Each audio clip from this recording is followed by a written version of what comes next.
Well, we are fixing to get on a Ducks Tour. We just picked up our tickets from the riverboat behind us. That's where you check in and give them your name and let them know what time you want to take the Ducks Tour, which we're taking at 2 p.m. today. And there's a lot of activity going around in Chattanooga, apparently. There's an Ironman competition going on right down here. We're not going to cover that today, though. They have a, cafe, basically? Yeah. With alcoholic drinks up on the 3rd level of that riverboat behind us. Basically, it's kind of a plainish menu, cheeseburgers and a couple other things, fries, stuff like that.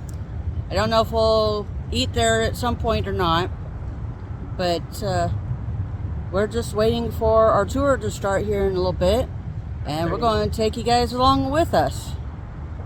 And it's about half an hour or so from now. My name's Steve. I'm your guide.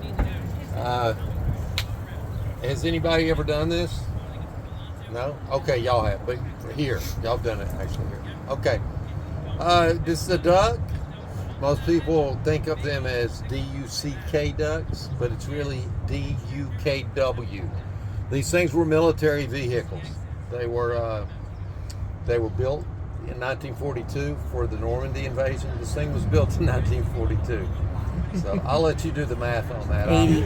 It scares me a little bit every time I say that number. Yeah, this thing's 80 years old. Yeah, she just said it. We take good care of them.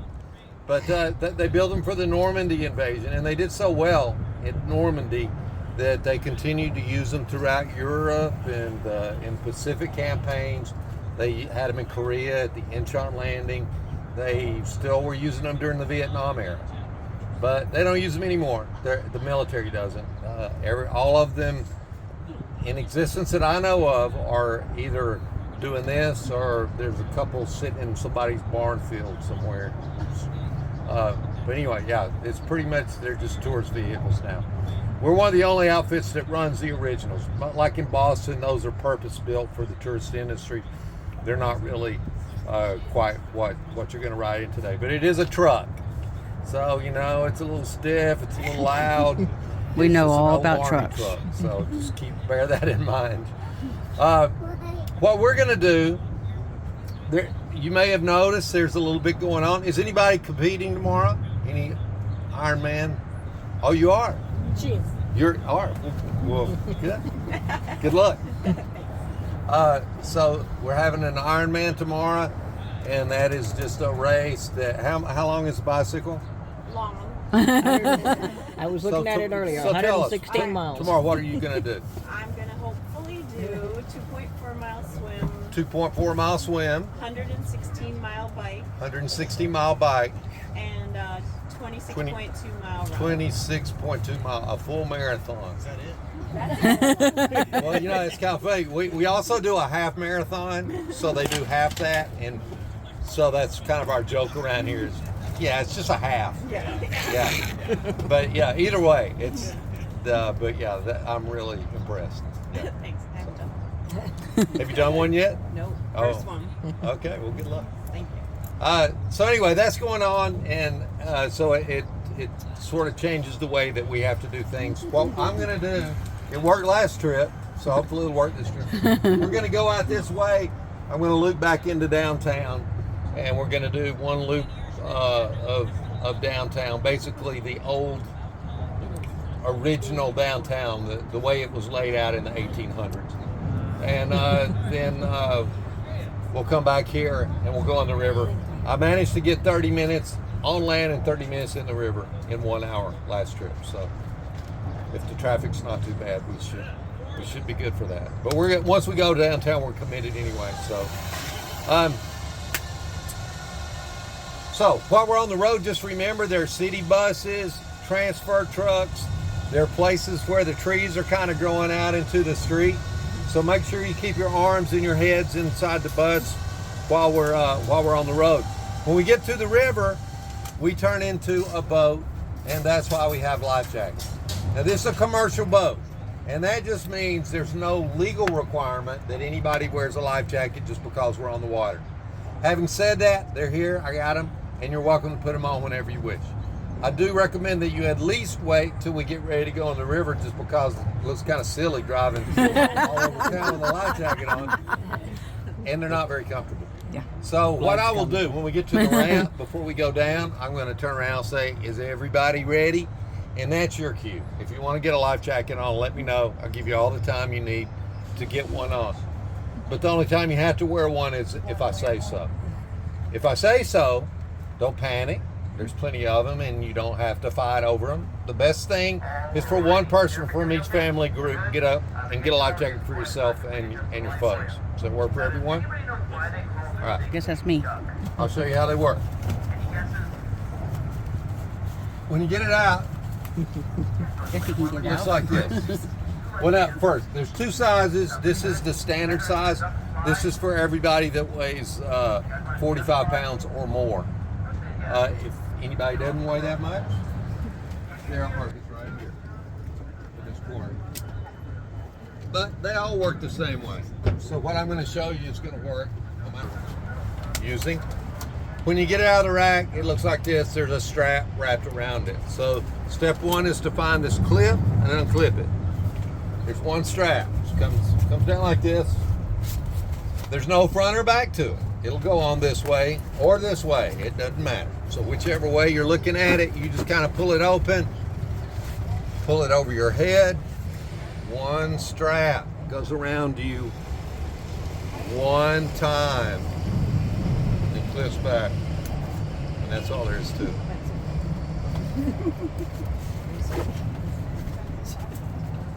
So how many straps? One.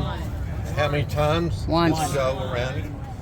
And I forgot, which is the front and which is It doesn't matter. Y'all are good. This is the best group I think I've ever had. This side.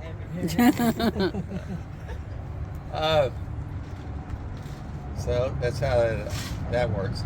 Have you located your emergency exit? Right there? If I say Out get the out, window. you just get out.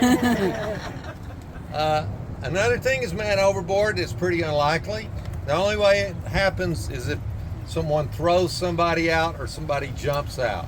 So Bye-bye, don't David. jump out, don't throw one another out. But if somebody Darn. does go over the side, tell me. If I'm driving, I might not see it. So just say, overboard. I'll jump up. I got a life ring right here. I got life jackets I can throw. I'll start doing things. But if I want help, I'll ask for it. Otherwise, please keep receipts, because the only way I can move around in an emergency is this narrow aisle. So important it's clear if we have an emergency. Last thing is fires. Fires are really, really, really, really unlikely. If we had a fire, it would have something to do with the engine. The only way to have a fire back here is if y'all set it on fire. So don't do that. No smoking. That way all I got to worry about is the engine. If there's a fire there, I have a fixed system. I just pull a handle and it puts out the fire. So Cool. I can take care of it. All y'all have to do is sit back, be calm, listen to my instructions. That's it. Any questions? Good. Okay, well, I guess I don't see anybody. Nobody's waving away.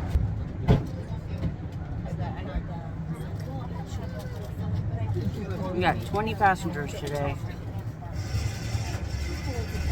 He's gonna lift up the ladder back there. Yeah, it's loud. The other duck has already left that was in front of us.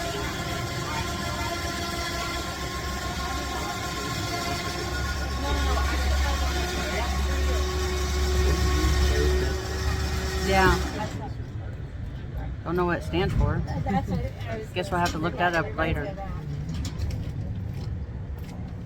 David's gonna look it up now.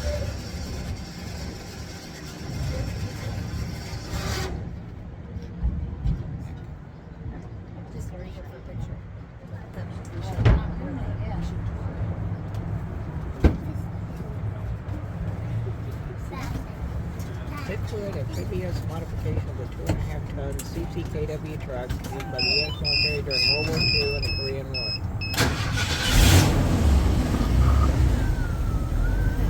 It's a Chevy.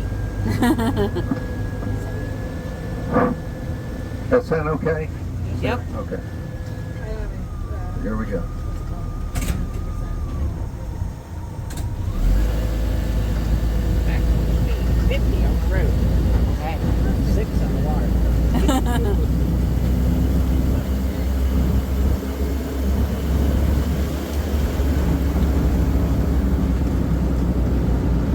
go through a little obstacle course to get out of the Ironman area.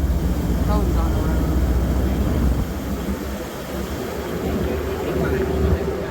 Okay. So the youngest one.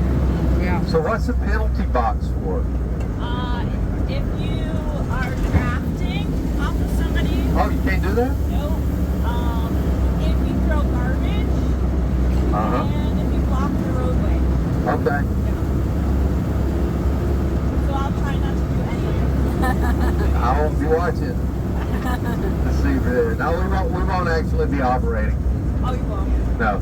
Here's the ramp that we're going to come to. So hopefully we'll be back here in exactly Found a 30 minutes. geocache right there last weekend. Go watch that video if you haven't seen it yet. So there's the river down there. Walden's Ridge is the name of that ridge. I didn't catch where everybody's from, so sometimes I say mountains, but then I have somebody from Colorado or someplace and they'll say, that's not a mountain. Yeah.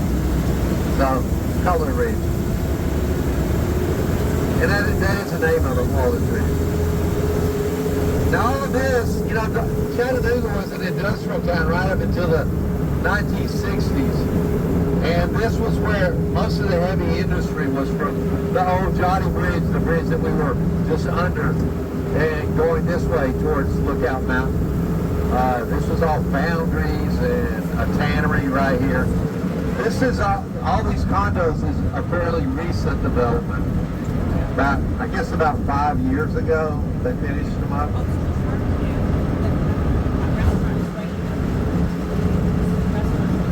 Nice restaurant here.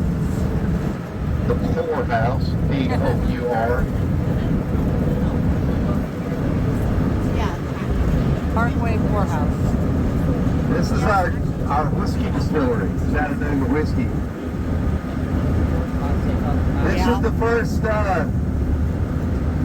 legal distillery here since before Prohibition. First legal one. Now, there have been some illegal ones throughout the years. Actually down, you know, on the other side of Walden's Ridge, down in what we call the Tennessee River Gorge, used to be a lot of moonshiners down there, and they called moonshiners in those days 1129ers, because if you got caught, you went to jail for 11 months and 29 days. So there were lots of 1129ers around. That's Lookout Mountain. We do call that a mountain. There was a big Civil War battle up there called the Battle Above the Clouds. Also, Chattanooga is actually named after it. The Creek Indian name for that mountain is Chattanooga. I'm sure it's corrupted, but you know that's how we say it today. Rock rising, or means rock rising to a point.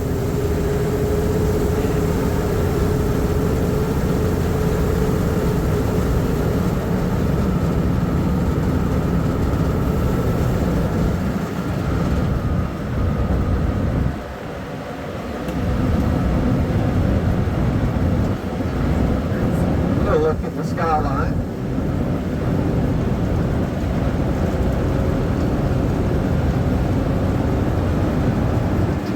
Now over here you can see the TVAs, these several big signs, and so their complex covers several blocks, and of course the TVA is one of our major employers in this region, and that's where we get our power, Tennessee Valley Authority.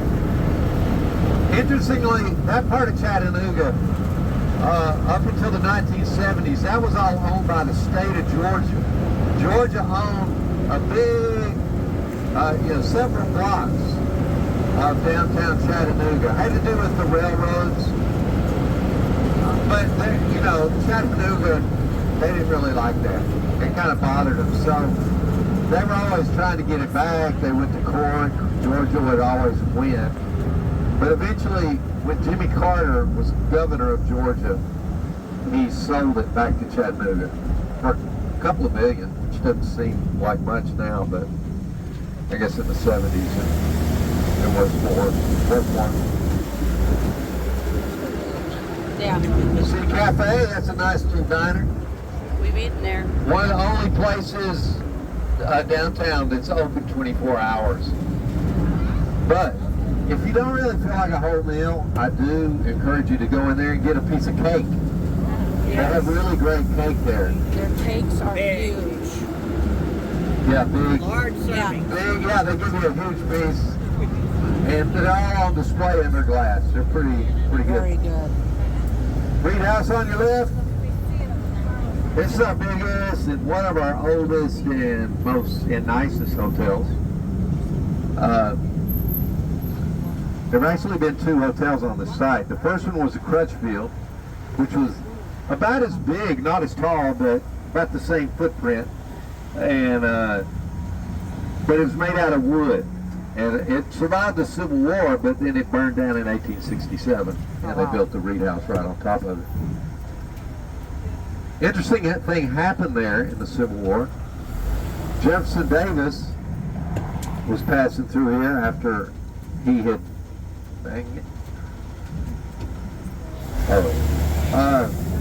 after he had resigned from the U.S. Senate, and he passed through Chattanooga, and he spent the night at the Crutchfield, and he made a big speech, big pro-Confederate speech.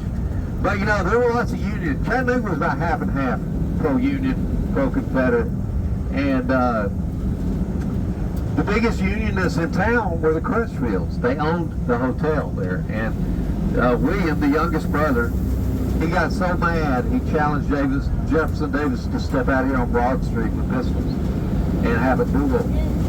But as it turned out, his brother intervened, and so the duel didn't happen. No hard feelings. Yeah.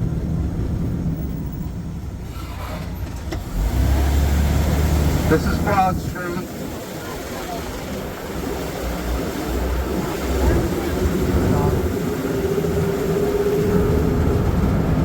So here's the Tivoli Theater, built in 1921. It's our first movie theater.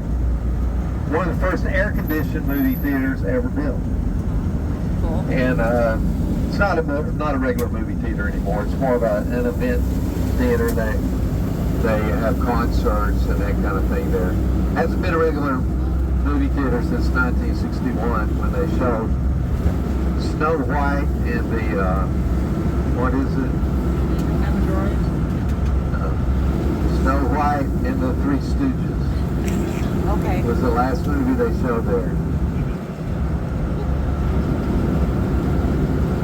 Haven't heard of that one.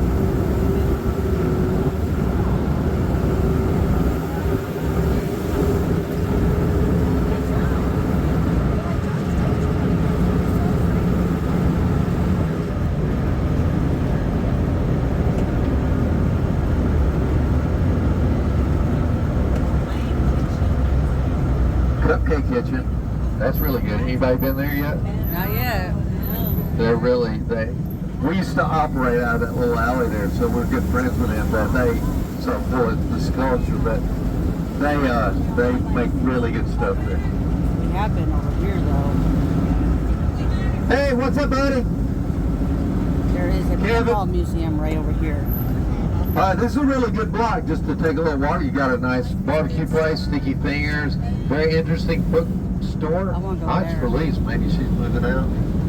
Oh, Over there, you got the moon There's pie the pinball store, museum. pinball museum, glass blowing There it is. place there, There's glass blowing right there. and Okay. a Yeah, we wanna go Pieces. do that. It's a local pizza place. It's really good. and Maple Street Biscuit is right there. That was a good restaurant for breakfast. There's the Now, aquarium in front of right us. here, this building, this is the sports barn. It's a workout facility, but it used to be a barn, a regular barn, back in the old days. Okay. And this is where the horses and mules were. And so they bring those horses and mules out of there in the morning, and they take them over to this building. And that's where all the trolleys were. And they'd hook them up. They'd go out on Market Street, which is the next block over. And then they would make a loop, just like the loop that we're making, pretty much. So yeah, this is where the trolleys operated from. And then Later on, it was they had streetcars out of there, and then it was a local bus depot. And now it's a couple of restaurants. You got Walk-Ons, which is a sports bar, and then a microbrewery called Big River just past that, but all in that same building.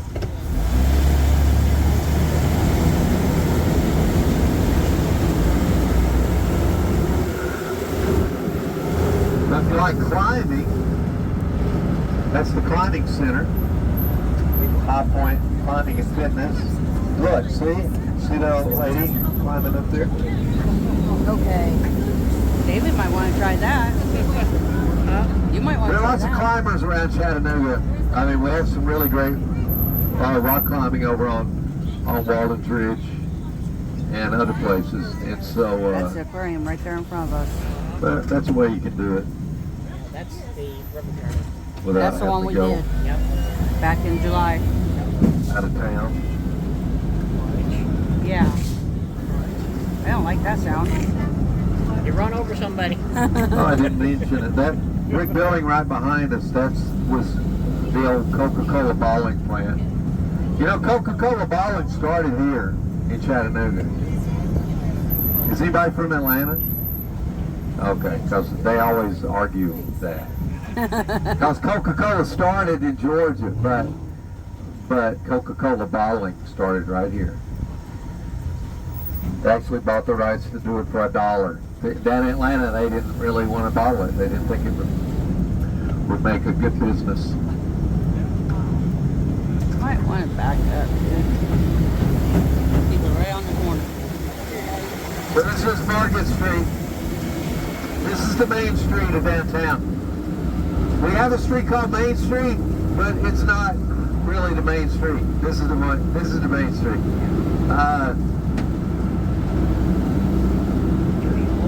Chattanooga was set up kind of like this. You had Market Street here. All the storefronts were here. The buildings ran north and south just like they do now. Front Street was just like a wide dirt track where there were delivery wagons, and later on they had a little rail spur over there for delivery trains. They deliver their goods into the backs of these buildings, bring it up and sell it out of here on Market Street for the most part. And everybody lived up on Cameron Hill, which is that way, or Walnut Hill, which is this way. Everybody liked to live on the hill because it used to flood so much here. For two reasons, really. One reason is that before the dams, you know, they couldn't control the river, but the other reason is this little valley here was about 10 to 14 feet lower than it is today. Sure. There was a flood in Black car. 1867 that was so bad that a steamboat left the river down there and came right up Market Street. Right to here, right to where 5th Street is now. Oh my Before God. the mayor convinced him he needed to turn around and go back out to the river. So he did that. Nothing bad happened, but it got people thinking, one of these days we're going to have a bunch of steamboats come up here, get stranded, and then the river's going to go down and we're going to have steamboats laying all over town. And that's going to be a problem. Yeah. So they started bringing in wagon load after wagon load after wagon load of dirt and just spreading it all around town, downtown, right around the existing buildings. They actually raised the level of downtown one full story. Wow. So right down here I'll show you an illustration of what I'm talking about. As we go through this intersection at 7th Street, look this way, right where the brick meets the sidewalk, you're going to see two little arches right at the sidewalk level. You see those little arches? Right at the corner where the sidewalk meets the brick. There's two little arches. Anyway, if you didn't see it, what you saw was the top of the original first floor building. The first floor of that building. Okay. And there's several buildings like that around town, and some like passageways that got covered over. We call it underground Chattanooga. It's not like there's nothing commercial going on down there like in Atlanta, but it's down there. There's a building with a dome on it. It's called the Dock Building. or some people its official name is the Dome Building, but also people call it the Ox Building because it was built by a newspaper man named Adolph Ox. He founded the Chattanooga Times. He was a big booster of Chattanooga. This was like the late 1800s. But, you know, he loved Chattanooga, and that's why everybody's pretty surprised he just up and moved to New York City. But he founded a newspaper up there. You might have heard of it, the New York Times. Interesting. There's our federal building, federal courthouse, and the post office. Chattanooga's had a couple of high-profile federal trials here. Al Capone was tried here. Jimmy Hoffa. He may be in underground Chattanooga.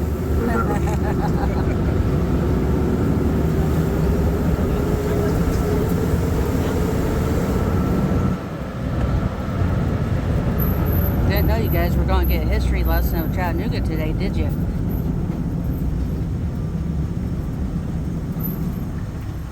Anybody staying at the Reed House? No. They say it's haunted. The Reed House. One room. There's one room that's supposed to be in. That's the Reed House. Now this, right down Chestnut here, that's kind of a newly developed area too.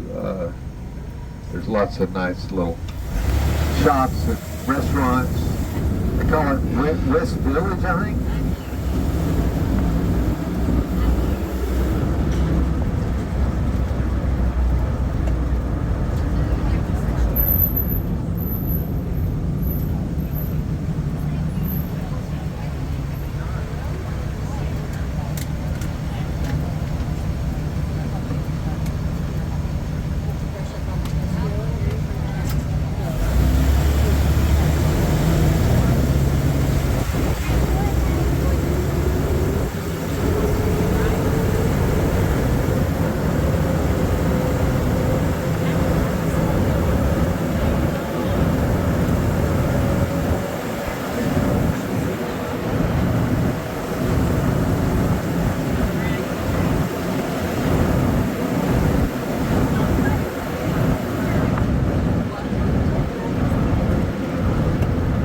Cameron Hill, that's Blue Cross Blue Shield up there. You know, sometimes people wonder, where did they get all the dirt to create, you know, to fill in Chattanooga? Well, a lot of it came off the top of Cameron Hill. Cameron Hill used to be as tall as those buildings that are on top of it. Wow. So, as you can see, that was quite a bit of dirt up there.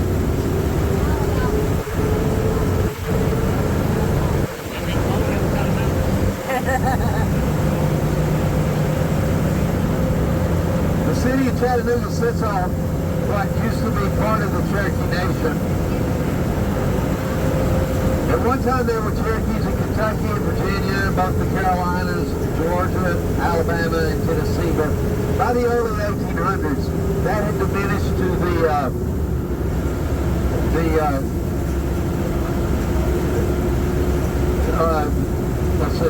the southwest part of North Carolina, North Georgia, Northeast Alabama, and the part of Tennessee that's on this side of the Tennessee River. So the Tennessee River is straight ahead of us down in this little valley here. By 1800, everything over there on the other side of the river was Tennessee, but over here where we are, this was the Cherokee Nation until 1838. The riverfront downtown is called Ross's Landing, and it's named after John Ross. He was a 1/8 by blood Cherokee man who had a trading post and a ferry down there. And 1828, Congress passed the Indian Removal Act. They wanted all the Indians in the east of the Mississippi to move west. About that same time, John Ross here became principal chief of the Cherokees, and under him they resisted moving for about 10 years. They went to the Supreme Court twice, and the second time they actually won. The Cherokees won. But the president was Andrew Jackson, and he refused to enforce that. So that enabled the state militias to come in, and they started forcing people out on what became known as the Trail of Tears in 1838. And Chattanooga was founded the next year, over the year of 1839.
Okay, little bit of a bump here.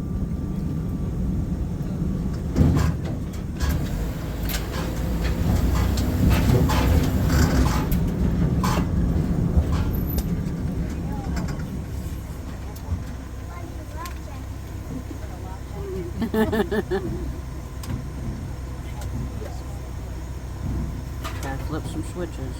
Get ready to be a boat.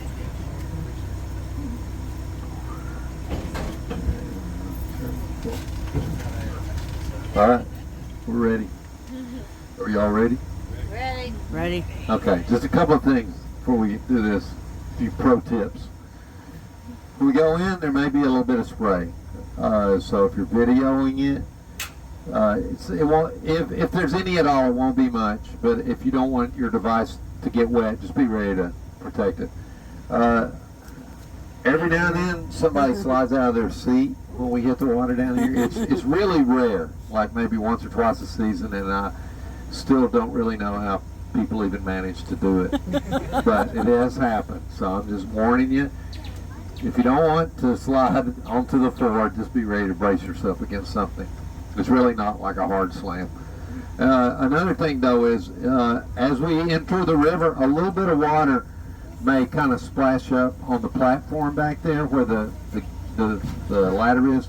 So you guys in the very back, if you've got a purse or anything, ma'am, you want to put it in your lap just until we get all the way in. All right? Okay, here we go. We got people on the walkway videoing us. Here we go.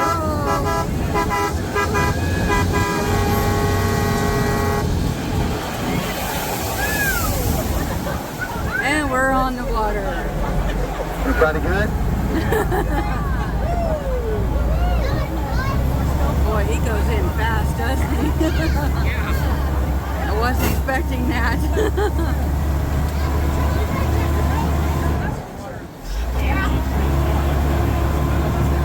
How cool is this? So, this is the Tennessee River.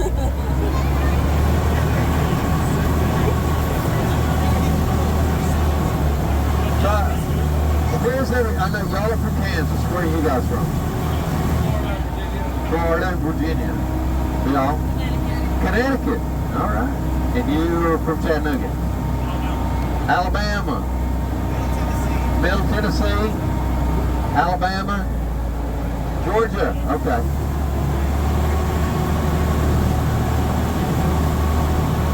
Well, this is the Tennessee River. It starts up around Knoxville, Tennessee. It's where two rivers come together, the Puleston from Virginia and the French Broad out of North Carolina. So it comes together, those two rivers come together up around Knoxville. The river forms the Tennessee River, and the Tennessee River flows that way. It goes around through Rawlins Ridge to what we call the Tennessee River Gorge. Then it turns south, goes into Alabama. In Alabama, it turns west, goes all the way across Alabama, right up to the Mississippi line. Then it turns north, comes back into Tennessee. Second time, it goes all the way across Tennessee and into Kentucky. And in Paducah, Kentucky, it flows into the Ohio River. And that's it. That's the end of it. 652 miles long. Now, it doesn't go to Georgia, but Georgia was supposed to get a little bit of it.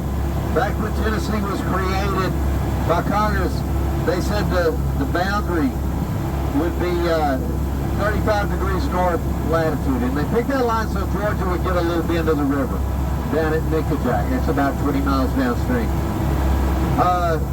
Georgia sent up, they didn't survey it at first, but Georgia finally sent a surveyor up. His name was James Kammack. He was a mathematician from the University of Georgia.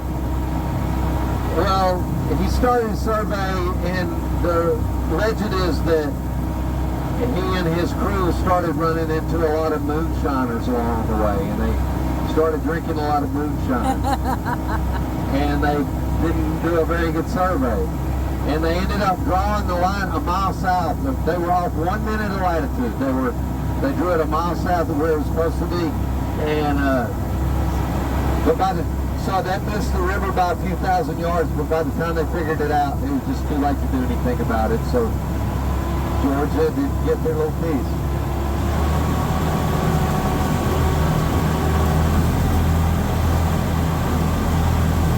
There's the Southern Belle. That's where the lotto tickets, the bigger boat. That's where we bought the ticket to ride this up.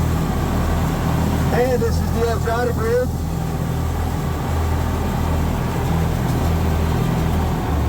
Built in 1959. It's named after the mayor back then, Rudy Ojadi. It's Highway 27. If you go north on Highway 27, that'll take you to Dayton, Tennessee, which is where they had the Scopes monkey trial. You ever heard of that? The Scopes trial about evolution. You know, they made a big movie about it.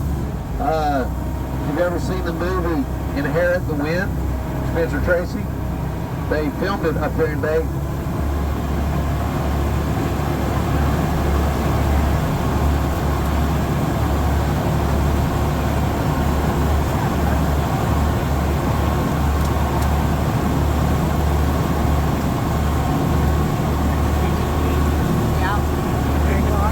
So the place where y'all bought your tickets, that's called Pier 2, and it's just a barge. There are no engines in it. It looks supposed to look like a boat, a river boat, but it's really not. But this is a river boat, the Southern Belle, which is a replica of a Hudson Bay steamer.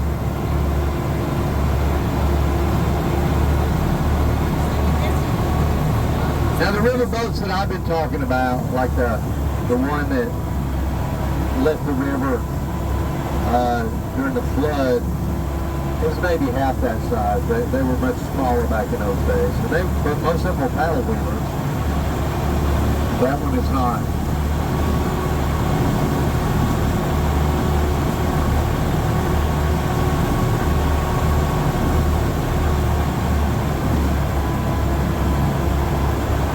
But here's something interesting. I don't know if you can see it, but as we go by these trees right over here, there's a playground. I don't know, when they built it, they probably spent several $100,000 building it. But look what everybody's doing. Everybody's just over here sliding down the hill on cardboard. And you see that a lot. It's a real popular thing to do. It's just like a cat with a piece of tinfoil.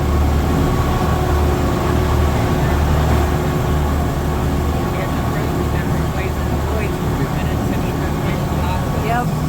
My cousin and I did that when I was a kid.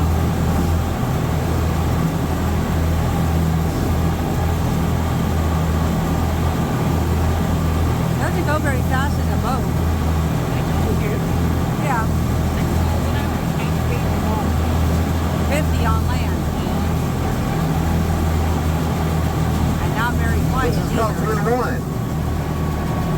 There are 5 flags. Those are in honor of the 5 men that died here about 7 years ago. We had a terrorist attack. And it was a local fella, a guy that lived right across the river in Red Bank. Just became radicalized, and he had attacked the Marine Reserve Center, and there were 4 Marines and 1 sailor that died.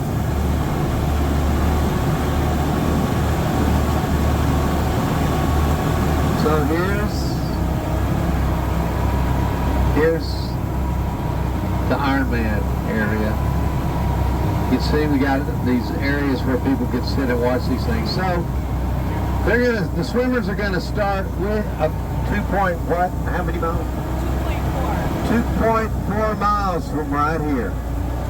They're gonna be up there and they're gonna swim down. You can see these pyramid-shaped buoys. That's their course. They're gonna swim down here. They're gonna climb up those stairs, and then their bikes are gonna be up there. They're gonna jump on their bikes. They're gonna go riding for 116 miles. Then they're going to come back here. You're going to get off their bikes. And then all they got to do is run 20 miles and 26 miles and they're done. So, and the fast people, how long does it take the winners?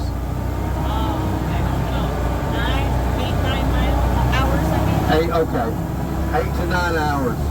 That's not me. You're not going to make, no. Probably double that. So this is Ross's Landing. This is where John Ross, the Cherokee man I was telling you about, this is where his trading post and ferry were, somewhere in here. That's what they say. Now in his day, it had already become a steamboat port. At first, they didn't have steamboats, they had keelboats. Keelboats were just wooden boats, and they didn't have propulsion. They just floated down the river with the current. They had oars to steer with. And it was not too hard to get here to Ross's Landing. But when they went another 10 miles or so, they started running to Providence because there was a big whirlpool down there called the Suck. If you got around there were 3 rapids. They were called the boiling pot, the skillet, and the frying pan. They were really dangerous. And for many years, steamboats couldn't get up here. But eventually one figured out how to do it. The Atlas in 1828 came up here. After the Atlas did it, you know, I guess they told the other pilots how to do it. And so more began to come up here, and Ross's Landing became a pretty important steamboat port in frontier America. After the Trail of Tears, the railroads came, and it became a railroad hub as well. So when the Civil War broke out in 1861, it was an important military target. That's why there was so much fighting around here during the Civil War.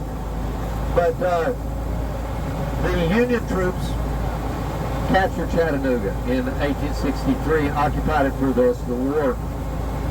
And after the war, that's when Chattanooga started becoming an industrial town. They started building iron foundries. That was the main industry here. And for about 100 years, this was one of the most important industrial towns in the South. But 1969, Walter Cronkite, some of y'all probably know who he is. He was a newsman back when the news only came on once a day, 3 channels. Anyway, he went on the news. He said the most polluted city in the whole United States was Chattanooga, Tennessee. And right after that, they passed the Clean Air Act, the Clean Water Act. Chattanooga could not, these industries here couldn't comply. So they either they went out of business or left town, and that was devastating to the economy here. So in the 1980s, city leaders got together and they came up with a plan. They said, we're just going to have to change the whole way we look at things. We're going to have to turn this place into a tourist destination. There's an aquarium. Well, they came up with a plan. They call it Vision 2000, and they said by the year 2000, this place is going to be so nice, people are going to come all the way from Alabama just to visit. Kansas. And But back then, nobody believed it. Nobody thought this was going to work. But they decided to do it. The first big thing they did was build an aquarium. The one on the right is the freshwater aquarium, built in 1992. And it was such a big success that they built another one. They built an ocean aquarium. They had their own boat for a while. They've got an IMAX theater. Anyway, the aquarium is kind of the catalyst that transformed Chattanooga into what it is today. And the one on the right is the river journey. And That's where we this visited. is the passage. It's a memorial to the Trail of Tears. Yeah, there were 16,000 people that were forced to leave the region in 1838. Full-blooded Cherokees, of course, but there were lots of Cherokees had become a very multiracial people by then. John Ross was 1/8 by blood. There were also some wealthy Cherokees who were slaveholders, and so there were African Americans forced to leave. And 4,000 people died. So this is a memorial to them. It's designed by Cherokees, and there's a theme of sevens here. There's 7 pools in that waterfall.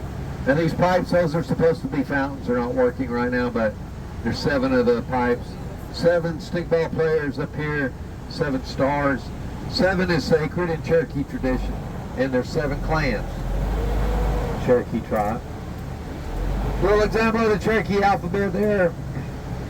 Says Ross's Landing.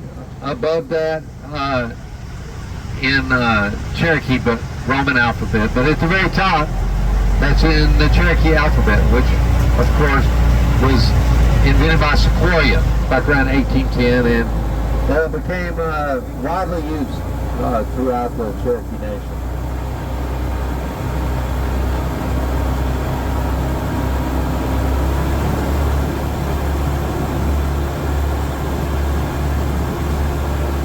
This is the Market Street Bridge, built in 1917.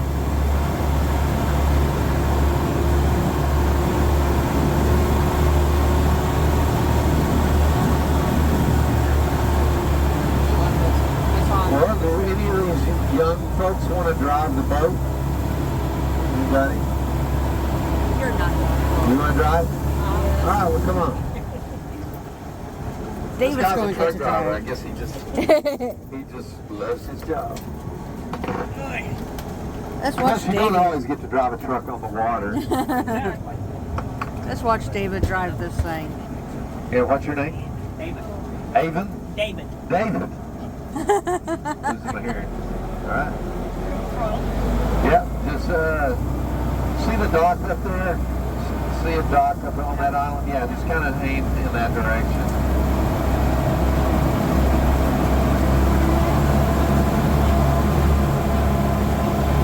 So, Barney Street Bridge is a drawbridge. The blue span opens in the middle. We don't really need it. You know, we don't get any kind of river traffic that we need to open it for, which is probably good because nobody here even knows how to open it. But it does work. Every 3 months, they send some folks down from Nashville, the state capital, and they open it, and they inspect it, and they close it.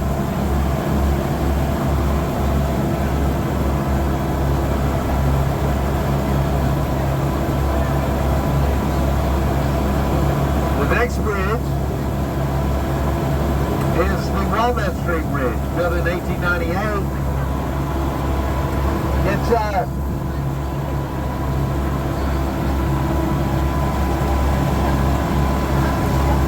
It's wood. The roadway on it is made out of wood, but there were cars on it until the 1970s. But in 1978, they came down from Nashville, the state capital, and they condemned the bridge. They were going to tear the whole thing down, but people got really upset. They said, no, our grandfathers built this thing. They formed an association called Friends of the Bridge. They stopped them from tearing it down. And they refurbished it. It took about 20 years to restore it because it was all done with private money. But they reopened it in 1992, but as a pedestrian bridge. Who's been up there? Anybody? Okay. It's one of the nicest things. If you haven't been up there, I think it's one of the nicest things to do in Chattanooga. You're riding with Wolvespirit. Anybody else want to try this? Driving the duck. Calm down, sir. All right, David. Was it everything you dreamed it would be? It was interesting. He said it was interesting. Typical David. Okay. After this person gets up here, I'm going to go back to my seat. It is hot up here. Right next to What's your name? Adam. Okay. First man. Just we're gonna just kind of aim at the dock, and then when we get, I don't know, 30, 40 feet off of it, we'll just go parallel to the island. Oh, yeah. So over here on your right is a Hunter Museum. It's an art museum. They have paintings and sculpture, photography, folk art, all kinds of cool stuff up there. It's a really great museum. It's sort of the old mansion. You can just see like a chimney sticking up. Charles Hunter was chairman of the board of Coca-Cola Bottling Company, and he never got married, never had a family, so when he died, he left his mansion to the Art Society, and that's where they started the museum. Then, as you can see, they built around. Across the road that one time I told you that house that's over here. Yeah. They've added on to it over the years. You saw that just a little bit, Adam. There's supposed to be a geocache on this island somewhere, but we have to make special arrangements to get on the island. This is an island. It's a nature preserve. And apparently there's a lot of poison ivy, so we decided not to do that anytime soon. Maybe this bluff winter. over here is called the Chattanooga Island. The Chattanooga Bluff.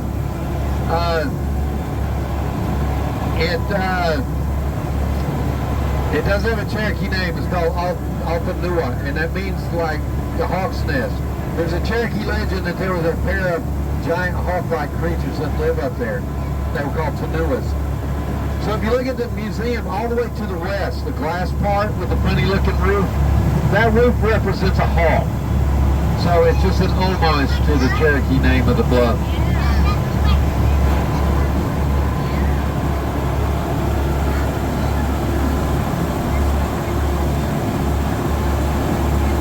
So this is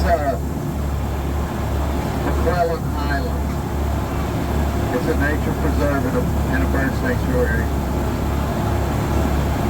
Okay, this is pretty good, Adam. Let's don't get any closer. Hey, see the green roof up there? Aim at that. They used to call this Chattanooga Island, and back around 1900, this is where the working folks, they worked at the foundries, blue-collar folks. This is where they would come on during the summer and on the weekends. They come over here and camp out and fish and picnic and swim. Lots of people came here, hundreds. The guy that owned it back then, he didn't really care. But there was one person who didn't like it. The lady that lived right up there. That beige-colored two-door stop. She didn't like it because in those days it wasn't overgrown like this. It was an open field. And Mrs. McClellan could see everything that was going on. Sometimes it got a little out of hand. Too many people, they built bonfires. Next thing you know, fiddles, banjos, moonshine. She was appalled by things that she saw, especially when she got her little opera glasses. It looked really hard. Let's kind of aim right for that middle here, and then we'll just kind of arc our way over to the other side. Yeah, just kind of aim that way because the current's going to bring you.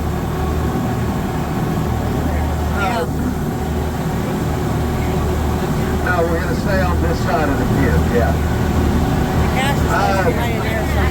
Anyway, she told her husband, you got to do something. He ended up just buying it, and that's why it's called McClellan Island. But they couldn't do it all with it, and eventually the family just turned it over to the Audubon Society, and now it's a nature preserve and a bird sanctuary. Open to the public again. Anybody else? You want to try it? Okay. Thank you, Adam. Good job. That's called the battery over there. There used to be cannons in the Civil War on that high ground there. And then this is Bluff View. Okay. Do we do the gas? Okay, I want you to kind of turn. We're going to go down by this cave. The water's real deep, so don't worry, I won't let you running around.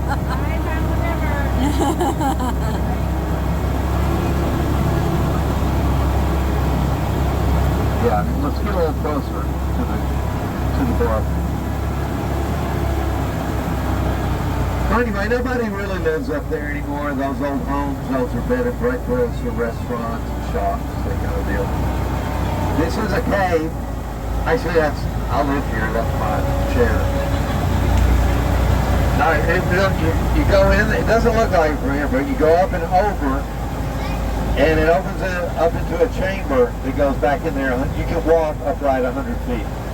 It's as wide as this, and maybe 3 times the height of the canopy. That's cool. We need to figure out how to rent a boat or something. What's your name? Jim. Okay.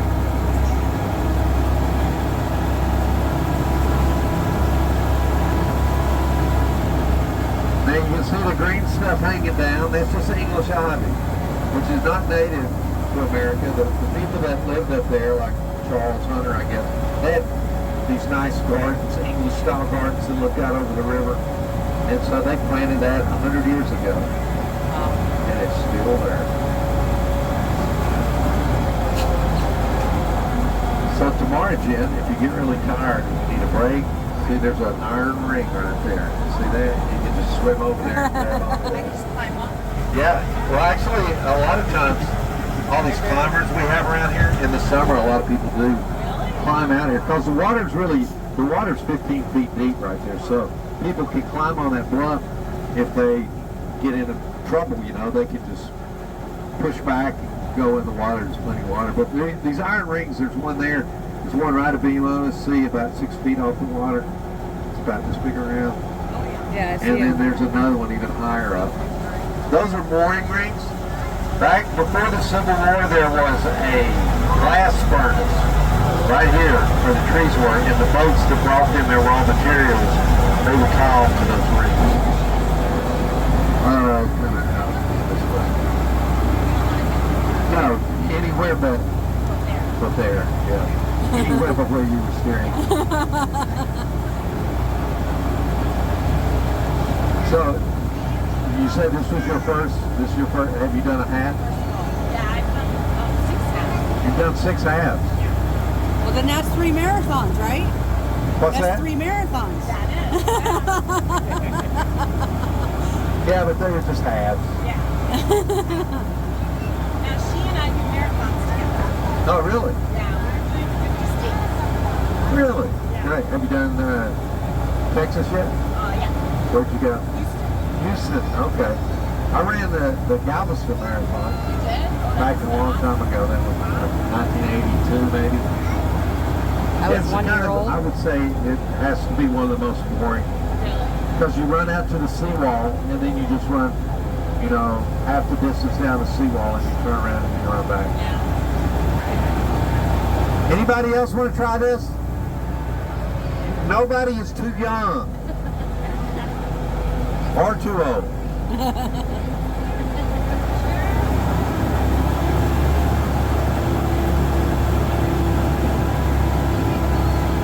Yeah, go between the pyramid and the ridge pier there. You record? Coolidge Park on your right? Yeah, I got it. Anybody? Oh, yeah, come on.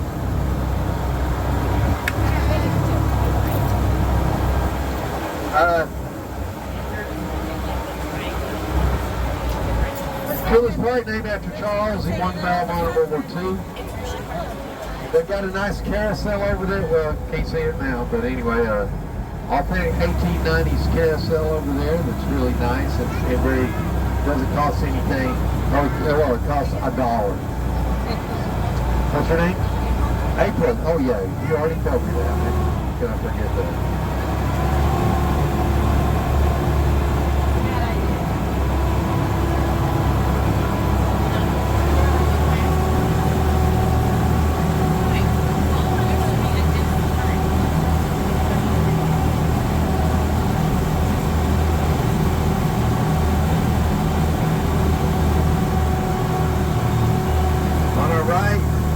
The wooded area is Renaissance Park. There are trails that are winding through those woods over there. It's a memorial park to a contraband camp from the Civil War. And what that is, during the Civil War, after the Emancipation Proclamation, African Americans that were enslaved, they would leave wherever they were in bondage and they go looking for the Union Army where they'd be under their protection. Males of age could join the Army. So since Chattanooga was occupied by Union troops at the time, all of the, or a lot of the former slaves in this region came to Chattanooga, and that was where they first settled, right over there. By the end of the war, there were 3,000 people over there.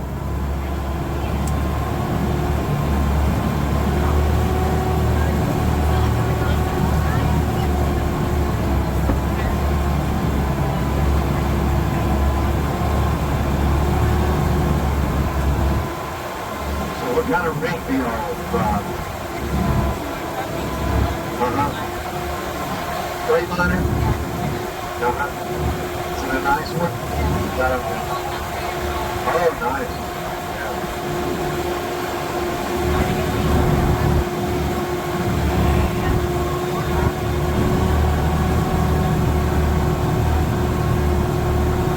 So the river's about 20 feet deep here in Chattanooga.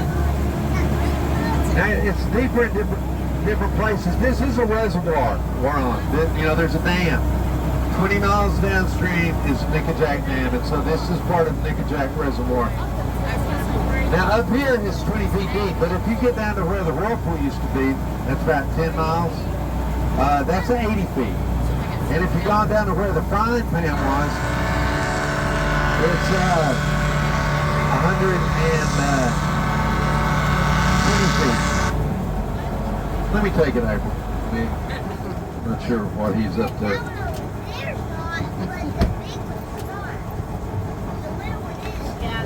Oh.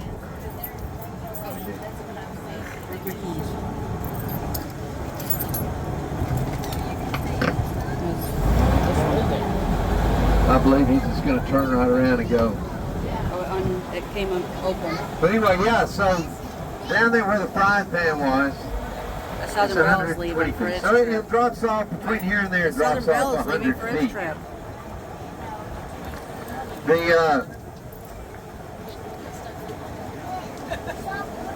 That just shows with the gradient, you know, how bad the rapids would have been. Because it's not a gradual 120 feet, it's in steps. So everywhere there was a kind of a set of steps, there was rapids.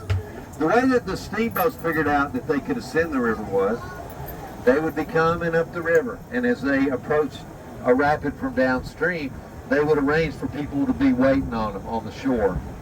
And they would send one end of a rope over there to the shore, and the people on shore would tie it around a big tree or some kind of immovable object. And then on the boat, they would take their end and they would wrap it around a capstan, which is like a vertical winch. And they put the steam to the capstan and just wind up the rope and pull themselves up through the rapids on ropes. That's how they did it. Really right up until about 1900. They finally put in a pre-TVA dam called El Bar in around 1900. And that flooded out a lot of it, but then the TVA came along in the 1930s, built 28 dams on the Tennessee River, and now it's fully navigable by these barges and push boats all the way from Paducah up to Knoxville.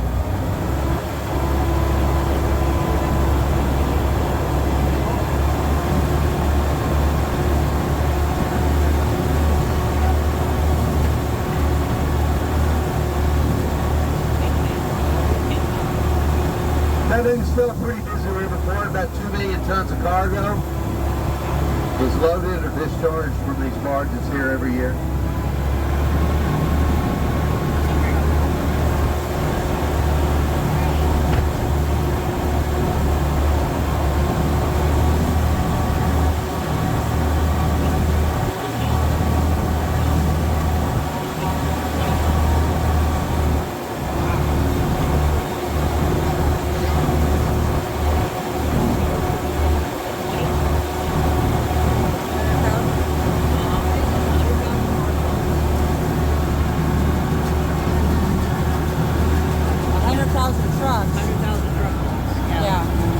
Did everybody get your moon pie down there? Yeah. You know where they made it? Right over there. See that smokestack? That's not actually the place, but it's right next to that smokestack. It's the Chattanooga Bakery. That's where they make moon pies. Yeah, I'm trying to find it on the camera.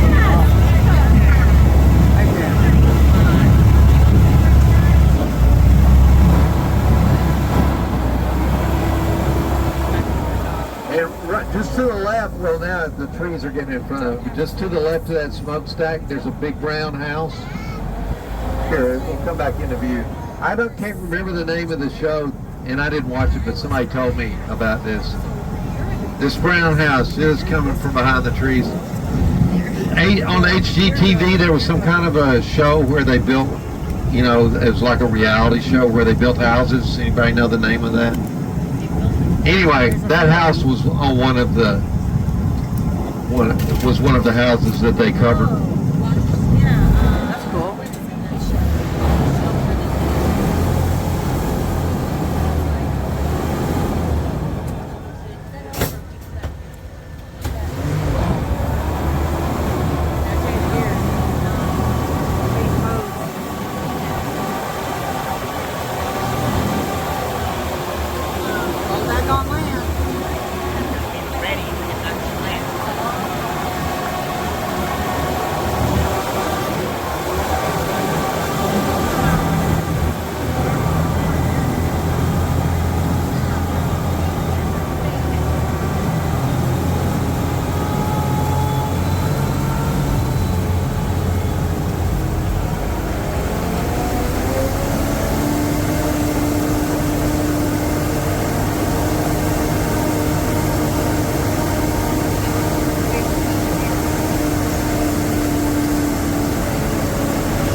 All right, guys, over the bump.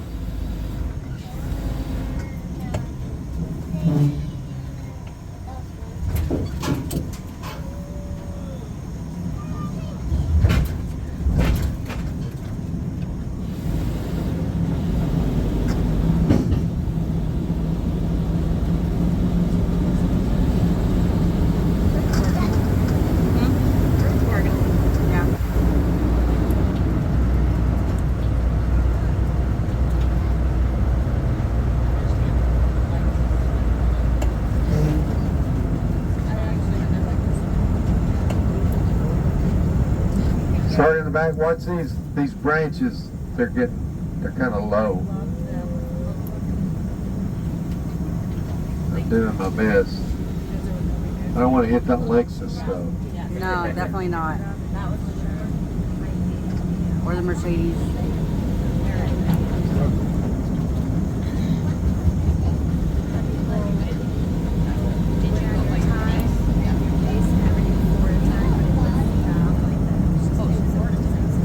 You know, these things, most of these ducks were built by women.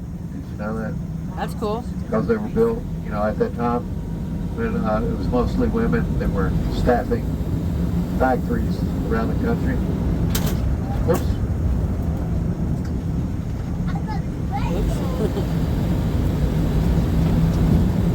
They're high maintenance, but I don't think that's why. I'm sure that has nothing to do with it. They're just old. Yeah, they're just old. Like me. Looks like they tried to.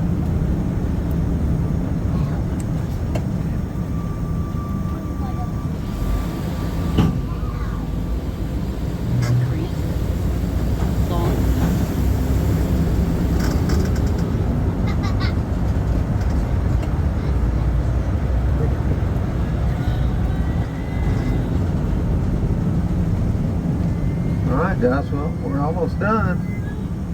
How about a round of applause for all those assistant drivers? Y'all did a great job.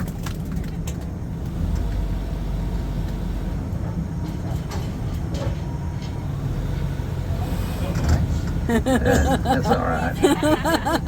They'll buff out. Metal to metal. Yeah, it'll buff out.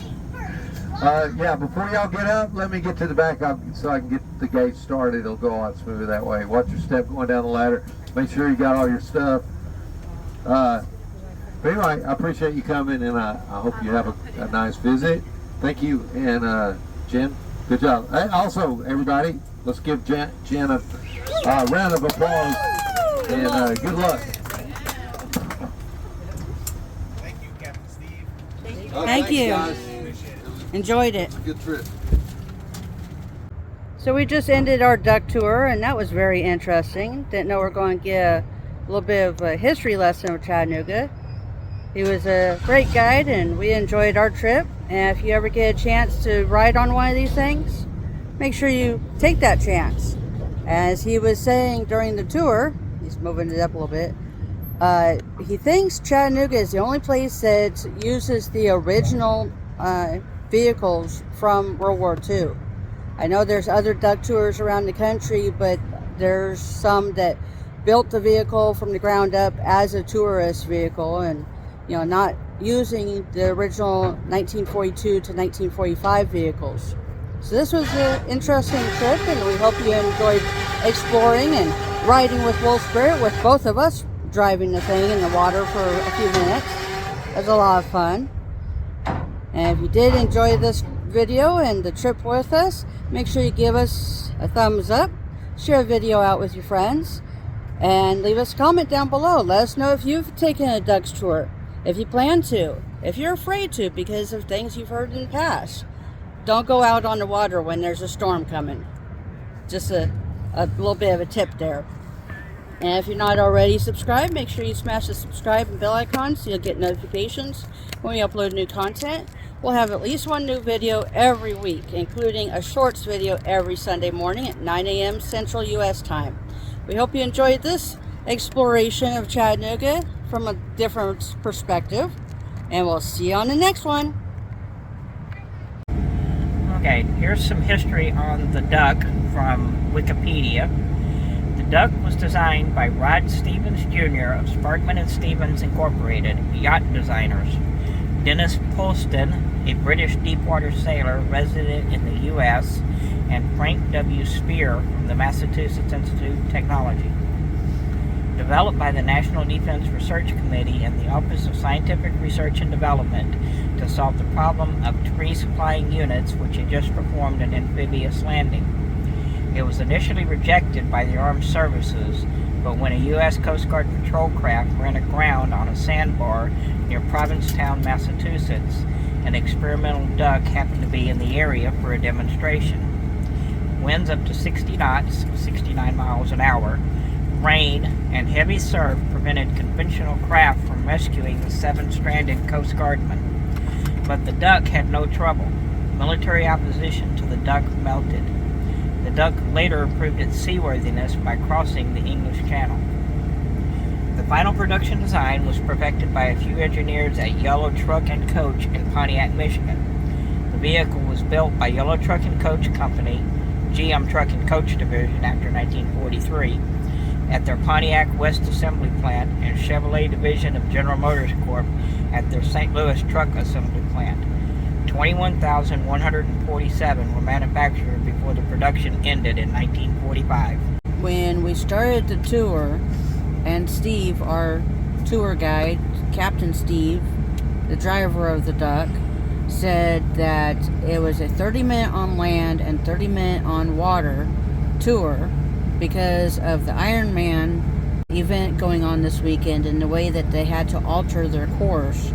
And when we asked questions last weekend of a different driver, he said it's usually 10 minutes on land and the rest of the hour or so on water. So maybe we can do the Ducks Tour again in the future, maybe next year at a different time of year, and go back to the regular route. Show you guys what the normal route is like. Full tour. Yeah.